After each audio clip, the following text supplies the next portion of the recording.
Polda Metro Jaya memanggil sejumlah nama untuk diminta klarifikasi berkaitan dengan laporan Joko Widodo atas dugaan pencemaran nama baik menyangkut ijazahnya. Kita akan bahas lebih dalam terkait hal ini bersama penuding ijazah palsu Jokowi, Roy Suryo di studio. Hai Bang Roy, selamat malam. Selamat malam Mbak Friska. Lalu ada pula Ketua Umum Solidaritas Merah Putih, Sylvester Matutina. Bang Sylvester, sehat ya? Sehat, Friska, Mas Roy, selamat malam, Kompas TV. Selamat malam, terima kasih sudah menyempatkan hadir. Saya ke Bang Roy dulu. Ya. Biasanya kan suka komunikasi sama Bang Rismon. Sudah ada informasi, udah keluar belum dan apa Alhamdulillah, ini Kompas yang dapat update pertama kali. Oh, pertama kali di Sapa Indonesia Malam Kompas TV ya informasinya gitu. ya. Eksklusif gitu. Oh, eksklusif. kalau kata mantan itu. Ayo lanjut.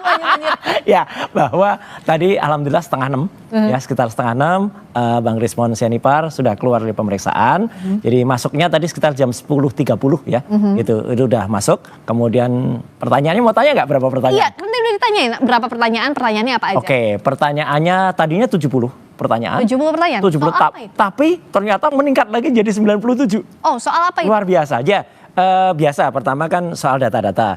Kemudian pengalaman pribadi Dr. Rismon kan, Dr. Rismon juga sering menjadi ahli kan gitu. Jadi tanya tentang kualifikasi ahlinya. Kemudian sempat ditanya yang soal tanggal 26 Maret itu. Nah, kalau pertanyaan tanggal 26 Maret sama saya, artinya sama seperti saya jawabannya, sama seperti dia tidak terkait sama sekali karena 26 Maret itu lokus maupun tempusnya itu Dr. Rismon tidak berada di sana. Tapi kemudian tadi yang dijawab oleh Dr. Rismon adalah yang memang terkait dengan beliau, yaitu misalnya adalah ketika menjadi narasumber di podcast, salah satu podcast lah, gitu. Saya nggak perlu sebutkan, saya tahu. Ya, harusnya itu pun nggak perlu dijawab juga nggak apa-apa, karena nggak terkait dengan 20. Tapi tadi saking baiknya Dr. Rismon, dijawab. Ya, itu dijawab. Apa yang dijawab? Ya, termasuk isinya apa yang dia terangkan dalam podcast itu, juga termasuk karena dia sendiri sering membuat materi di dalam Balige Academy, ya itu kalau di YouTube, ya itu dia jawab. Oke, gitu. nah tapi statusnya apa saat diminta klarifikasi kan Bang Roy juga waktu itu Mas Roy juga diminta klarifikasi. Iya, statusnya nggak ada. Saksi jadinya? Tertulis tapi sebenarnya aneh juga. Sebenarnya belum ada saksi kalau dalam surat undangan klarifikasi ya gitu. Karena kita undangan klarifikasi. Jadi statusnya terundang kami itu. Oke. Ya karena belum ada terlapornya juga belum ada. Suratnya juga sama persis dengan surat yang saya terima pada tanggal 15 Mei yang lalu. Jadi nama pelapornya ada Joko Widodo, tanggal dan peristiwa kejadiannya ada, lokasinya ada. Jadi 26 Maret 2025 dan lucunya ini Mbak, saya Dr. Tifa dan Dr. Rismon itu tidak ada di peristiwa itu gitu loh. Kami itu nggak ada di situ dan kami itu masing-masing berada di tempat-tempat yang berbeda. Kok anehnya ditanyakan di situ, terus kemudian peristiwa ada apa gitu. Spesifiknya untuk yang saya sendiri nggak tahu 26 Maret itu apa gitu kan. Karena 26 Maret kan tanya ada di mana Pak 26. Saya 26 Maret yang lalu tuh buka bersama di daerah Kemang gitu bersama komunitas otomotif. Nggak cocok kan gitu dengan peristiwanya ini. Jadi ya udah nggak bisa tanyain lagi saya karena nggak ada hubungannya. Nah, Dr. Rismon tadi ketika sampai ke situ ya nggak bisa tanyain, tapi ketika ada pertanyaan-pertanyaan yang menyangkut misalnya postingan beliau ya itu pun sebenarnya nggak perlu karena nggak ada hubungan dengan itu. Tapi dijawab oleh Tapi ya Dr. Rismon terlalu baik sama kayak Pak Rizal Fadilah. Ya itu Pak Rizal Fadilah dulu terlalu baik sampai jam 11 malam malah jawab. Nah kalau Bung Sylvester melihatnya apakah pertanyaan dari penyelidik ini yang dipertanyakan oleh Mas Roy bahwa harusnya nggak usah dijawab semua karena mereka tidak ada di tempus dan lokus yang dimaksudkan, tidak ada pada waktu dan tempat pada saat itu. Nah apakah menurut Bung Sylvester bahwa ini sebenarnya masih biasa saja proses penyelidikan ini? Ya, ini memang proses penyelidikan ini baru awal-awal ya. Jadi belum bisa mendapatkan sesuatu yang nantinya naik ke gelar perkara atau penyidikan. Bahkan tersangkanya belum. Jadi mengenai tanggal 26, kemungkinan Mas Roy, itu ada peristiwa, mungkin bisa saja Pak Jokowi nontonnya tanggal 26. Syutingnya sebelum tanggal 26. Itu nanti penyidik yang bisa menentukannya. Entar. Mas Roy, jadi biar saya selesaikan dulu, ataukah intinya hanya saya mau menekankan kembali bahwa kan kemarin udah disebut-sebut ada kriminalisasi, ya kan? Kalau melihat ini bahwa tidak benar ada kriminalisasi karena baru tahap ini aja dikatakan baru terundang, ya kan? Belum sampai juga ada saksi, ya kan? Ini nanti saya jawab ya. Tersangka. Ya nggak apa-apa. Jadi intinya bahwa ini baru tahap awal, jadi belum ada kriminalisasi sama sekali, belum ada tersangka, terus pasal-pasal yang dikenakan pun belum dicantumkan. Jadi saya pikir tidak perlulah kita playing victim sampai mau lapor ke PBB segala ya. Kalau mungkin ke Komnas HAM sih menurut saya sih oke-oke aja sebagai namanya juga warga negara yang mau mencari keadilan ya. Tapi kalau sampai kita harus sampai ke PBB, menurut saya norak sekali ya. Jadi sebenarnya gini, kepada teman-teman hadapin saja. Kan kemarin kan udah koar-koar, memfitnah, menghancurkan karakter Pak Jokowi. Bahkan udah menggeruduk ke rumah Pak Jokowi dan juga ke UGM. Jadi saat ini saatnya Mas Roy dan kawan-kawannya secara jantan menghadapi proses yang ada di Polda Metro Jaya. Karena ini juga masih proses tahap awal, jadi kita nggak usah bias dengan menarasikan hal-hal yang menurut saya akhirnya melebar kemana-mana, tidak fokus dengan kasus hukum yang terjadi. Oke, apakah Mas Roy playing victim kalau tadi kata? Sama sekali tidak. Sylvester. Dan kalau jantan tadi ya, ini kami jantan, undangan kami datang gitu ya. Kan ada juga yang nggak jantan ya, gitu kemudian lapor tapi katanya lawyernya itu nggak nyebutin orangnya, padahal lawyer sendiri sudah nyebutkan inisialnya. Dan gara-gara inisial tadi Mbak Friska, ini saya hari ini pun sempat repot. Saya menjawabin teman-teman media yang katakan, Mas Roy kapan datang, Mas Roy kapan datang. Kok bisa saya sih gitu. Ternyata kan penyebutan inisialnya kan RS gitu. Rismonsiani, Suryo. Nah itu jadi RS dikira saya juga gitu. Jadi hari ini saya memang tidak ada undangan. Tadi ditegaskan sama Pak Ade Hari kan, komisaris bahwa bukan saya. Nah yang kedua adalah soal kriminalisasi. Ya jelas banget Mbak. Gitu karena apa? Karena kalau tadi katanya tujuannya adalah untuk pencemaran dan fitnah gitu ya. Tapi pasalnya itu yang ditulis itu ada pasal 310, 311 oke. Itu pencemaran nama baik dan fitnah. 27A oke. Nah kemudian disisipkan. Ini penyelundupan pasal ini. Apa? Yang mana? Pasal 32 dan 35 Undang-Undang ITE. Itu adalah pasal di mana ada dokumen elektronik yang kemudian memalsukan, ya, kemudian mentransmisikan, membuat dapat diaksesnya dan kemudian membuat. Kenapa dianggap penyelundupan? Penyelundupan karena itu nggak ada hubungannya. Tidak ada dokumen elektronik yang dipalsukan, diselundupkan. Gimana mau selundupkan orang pasalnya aja belum tercantum. Sudah. Penyidikan juga belum. Pasalnya sudah ada, Bang. Pasalnya sudah ada. Mas Roy, pasalnya belum ada. Udah ada. Aduh, tolong baca, tolong lihat suratnya lah, gitu. Ada. Ya. Kalau orang bisa baca tulis pasti bisa baca pasal lah. Ditetapkan gini, pasal itu Mas Roy baru ditersangkakan. Ingat loh ya, belum penetapan pasal-pasalnya. Jadi belum ada kriminalisasi di situ Mas Roy. Ada. Ya kalau enggak ngapain ada pasal-pasal itu Bang Silves? Itu hapus saja pasal-pasal itu karena pasalnya enggak cocok. Dipanggil dalam rangka untuk kasus pidana dengan pasal yang disangkakan ini baru disangkakan. Ya nggak usah kalau gitu. Tidak ada kriminalisasi. Oh nggak boleh dong. Jahat. Gimana, ya kalau gitu tiba-tiba bisa dikasih pasal-pasal soal pencurian, pembunuhan segala dong kalau gitu. Ya ngaco kalau gitu adanya. Berlebihan atau tidak kalau kata Bang Sylvester? Baru klarifikasi, belum masuk ke pro justisia. Ini nggak boleh. Jadi Mbak Troy harus pahami itu dulu. Sudah. Ya kan? Ini kan memang namanya pengiriman surat undangan itu, ya kan. Nggak mungkin juga ada pasal yang ditaruh. Di mana-mana di seluruh Indonesia, itu yang dilakukan oleh pihak kepolisian kayak begitu. Tapi, kalau kriminalisasi itu, berarti clear banget ini. Sama teman-teman sudah ditetapkan jadi tersangka nih. Ya kan ini kan belum. Jadi kalau Bang Sylvester lihat bahwa ini masih klarifikasi, tidak ada kriminalisasi. Kalau masih tahap klarifikasi. Kalau enggak ngapain ada dua pasal itu. Bang Sylvester melihatnya gimana? Terus habis itu mau pasal apa kan? Ya 310, 311 oke. Itu udah ada di undangan? Ada 310, 311 oke. Itu masuk akal. 27A masuk akal. 32 dan 35 itu yang nggak masuk akal. Kalau gitu kenapa nggak sekalian pasal pembunuhan taruh di situ? Oke, sekarang gantian Bang Sylvester. Silakan Bang Sylvester. Ketika nanti Anda diperiksa, Anda bisa membantah itu dengan tim pengacara Anda. Orang ini sekarang ini belum apa-apa di awal sudah kriminalisasi, terus yang kemarin. Makanya itu saya bantah, Bang. Pasal itu sudah saya minta itu di. Oke, tunggu Bang Sylvester dulu. Lanjut, Refli Harun dan Petrus Celestinus sudah minta agar ini nggak diteruskan. Itu kan udah ngaco Mas Roy. Jadi menurut saya benar itu. Anda berapi-api menghancurkan karakter orang, ya kan. ya mendiskreditkan Pak Jokowi ya yang tidak, sorry, Anda ini kan nggak punya bukti, Anda ini sangat konyol don kawan-kawan. Enggak lah, Konyol dan ada lah, semua ada lah. Sabar dulu, saya bicara dulu ya. Anda tidak punya bukti, memegang ijazah ini palsu. Kapan dipalsukan? Siapa yang memalsukan? Caranya Tapi nggak sesimple itulah.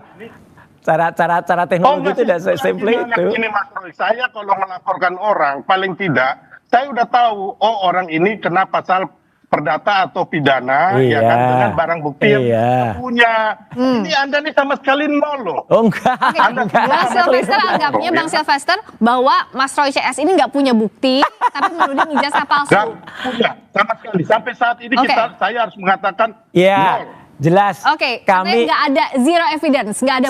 Wah, kalau ini berarti zero brain ya. Jadi artinya gini, apa namanya skripsi untuk terbitnya ijazah itu saya sudah pegang.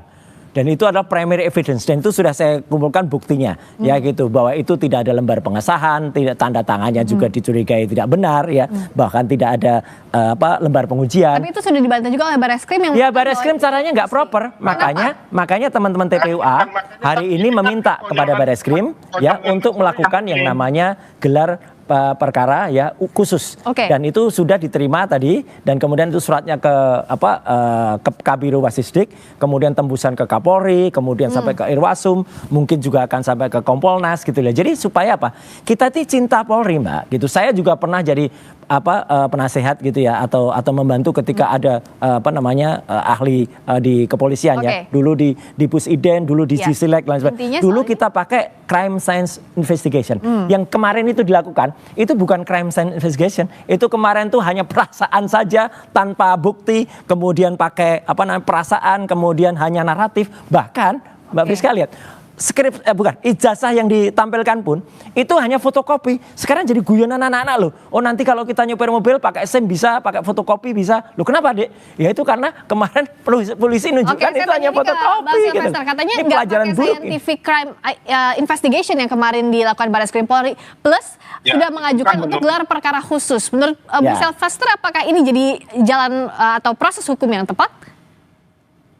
Silahkan aja, jadi gini loh, itu menurut Mas Roy, ya kan. Jadi gini, sabar dulu ya Mas Roy. Sedangkan kalau kita lihat kemarin ada juga survei mengatakan bahwa mayoritas 70% mengatakan ijazah Pak Jokowi asli loh. Survei di mana itu? Kalau dari hasil Bareskrim gimana? Bahwa nama-nama masyarakat, ya kan, untuk hal-hal yang di dalam narasi-narasi dan pikiran Mas Roy dan kawan-kawan gitu loh. Jadi kemarin Bareskrim itu sudah menyelidiki puluhan orang saksi dan sudah mengunjungi tempat-tempat yang Pak Jokowi itu bersekolah SMA dan juga tempat kuliah. Bahkan ya barusan yang punya desa KKN bantah nggak ada KKN di sana juga. Jadi akan terbit nanti orang-orang yang jujur, kayak Pak Kasmujo juga sudah jujur. Ini ada orang dari desa KKN-nya yang disebut KKN Wonosegoro itu bantah, nggak ada itu. Terus kemudian bahkan KKN-nya ketika tahun 83. 83 itu nggak mungkin, dia sudah KKN 83. Baru 3 tahun kok sudah KKN. Ya, saya ada fotonya. Jadi Anda jangan bilang begitu. Saya ada fotonya Pak Jokowi KKN ya. Nanti saya tunjukin nextnya. Itu saya mengatakan bahwa Anda berbohong di sini. Enggak ada itu, ada buktinya desa KKN-nya. Tadi soal gelar perkara. Foto gampang kalau foto. Oke, Bang Sylvester lanjut dulu, silakan. Nah, ini gimana Mas Roy? Ini Mabes Polri sudah dengan sungguh-sungguh melakukan pendalaman, penyelidikan dengan terhadap puluhan orang saksi dan juga puluhan tempat loh Mas Roy. Dan Anda tidak nanti kita lihat aja. Kita justru karena menghormati Mabes Polri. Kita lihat aja nanti ya. Kita lihat. Karena apa? Tadi Pak Arianto juga sudah setuju, udah dengan penasihat Kapolri. Iya. Begini, Friska. Jadi Dumas itu memang benar-benar sangat tidak punya bukti-bukti mereka melakukan Dumas itu. Makanya akhirnya terjadilah penyetopan, ya kan. Yang kedua, ya itu yang di PN sekarang gugatan di PN Solo dan PN Sleman itu nggak usah di situ dulu. Oh jangan dong. Ini mereka nggak punya bukti semua, termasuk nggak punya legal standing ya. Lari ke Yang sana akan lagi. Mas Roy hadapi itu adalah pelaporan Pak Jokowi di Polda Metro. Ya ada siap-siap itu aja. juga. Ini nggak bisa Itu lakukan. juga kriminalisasi Anda, kalau saya itu. yakinkan hari ini Anda pasti masuk karena hukum yang akan mengurung Anda, bukan Emang Pak Jokowi. emang Bang Silvan Itu. diangkat jadi Kapolri ini kok bisa memastikan masuk Bang? Oh, bukan. Selamat kalau jadi Kapolri. Yang masuk Mas Roy otaknya dipakai. Oke, hati-hati ya. Kata-katanya hati-hati, jangan sampai keluarin kata-kata emosi ya, Bang Silvester sama Mas Roy ya. Soalnya Enggak, kita simpel banget. Makanya dia ngomong otak, jangan ngomong otak. Itu yang Oke, ini. makanya sabar ya, Bang Silvester sama Mas Roy ya. Oh kalau aku sabar. Oh, gimana sih? Kelihatan kok. Oke, sebentar. Siapa yang punya apa enggak? Saya tengahi dulu ya. Bukan Kapolri juga. Oke, saya tengahi dulu. Minta statement singkat saja dari Bang Roy juga sama dari Bang Silvester ya. Silvester dulu, Bang Oke, Silvester bentar dulu. Mas Roy, kapan dipanggil? Belum ada tahu. lagi, belum ada lagi. Tapi sekarang, Kalau nggak perlu lah. artinya kalau dari kawan-kawan sekarang fokusnya ke gelar perkara khusus itu ya? Iya, gelar perkara Oke. kasus dan itu dilakukan dan tadi dalam perbincangan di TV sebelah Pak Arianto Sutadipun, staf khusus Kapolri juga mengatakan itu benar, itu bagus tuh yang bikin skep itu saya gitu. Oke. Kapolri itu jadi komisaris Kapolri kalau ada apa tuh terbuka transparan. Intinya apa? Kita harapkan polisi transparan terbuka, jangan main sendiri dan jangan memutuskan sendiri. Oke, singkat dari Bang Silvester soal proses hukumnya apa yang harus dijaga? Ya, kita kembali lagi fokus ya kan dengan proses hukum yang ada. Ya, bawalah bukti-bukti supaya tuduhan dari Pak Jokowi ini membebaskan Anda gitu loh. Yang penting itu, dan kita udah tahu bahwa kemarin proses di Mabes Polri udah clear di stop bahwa ijazah Pak Jokowi itu asli. Ya, asli. Identik, bukan asli. Sesuai dengan teman tiganya. Oh, enggak asli gimana sih? Mas Identik. Roy, Anda ini udah Kata-katanya identik. Oke, gantian Dengar ya. dulu, Oke, identik, Mas Silvester. dan identik yang diperiksa itu adalah ijazah asli yang identik dengan Identik. 3 ijazah temannya Pak Jokowi yang asli. Bukan ya? asli. Jangan salah, Oke. Mas Roy, jangan bikin kegaduhan atau karangan Anda. Intinya ijazah yang diperiksa Mabes Polri itu asli. Oke. Ya, saya ulangi lagi. Yang identik dengan 3 ijazah kawan satu angkatan Ya, kalau Pak Jokowi. pembandingnya belum ya. jelas. Oke, Iya. baik. Ya gimana belum jelas, udah jelas kok itu. Itu harus gold Anda standar, bisa tuntut harus ulang. diperiksa dulu itu otentik. Kalau itu Oke, otentik clear. Jadi sekarang kita Ya ikuti ya. sekarang begini loh, Anda nggak bisa ngomong kecuali Anda sudah membuat gugatan dan Anda menang. Ini kan belum. Oke, gitu loh, tunggu Mas Roy. Gimana saja, sih? tunggu saja. Kita lihat Oke, aja, oke. Bang. Kita Tunggu kapan? Makanya harusnya Anda ya kan, kalau mau menyerang orang, karakter orang, harusnya Anda udah pegang dulu ijazah yang palsu. Kita nggak pernah kapan nyerang. dipalsukan, Kita siapa nggak yang pernah, memalsukan. kita bicara secara Gitu loh. ilmiah, Oke. secara saintis nggak ada serang-serangan. Jadi Salah ini. kalau di- sangat amat ngamuk. Oke, kalau di debat Ya. ini kan nggak mungkin, ya kalau di debat ini pasti Bang Silvester dan Mas Roy nggak mungkin seiring sejalan, karena kan ada di kubu yang berbeda. Nah, sekarang kita serahkan ke Polri, karena prosesnya berjalan, ada ranah pidana, ada juga ranah perdatanya, kita ikuti, kita harapkan prosesnya Clear. transparan Ya. semuanya, clear ya. Oke, Clear. Bapak-bapak, terima kasih Harus- banyak. makasih, Mas Mbak Friska. Roy Suryo, terima Makasih, kasih, Bang Bang Silvester. Silvester. Terima kasih. Mas Roy, Ya, Sampai thank you. ketemu kita lagi. berdebat aja, ya kan? Siap. Iya, no hard feeling ya, no hard feeling Oh enggak ya, ada. kawan-kawan Saya lagi sahabat ya. saya. Iya. Oke, Aman. selamat malam, terima kasih.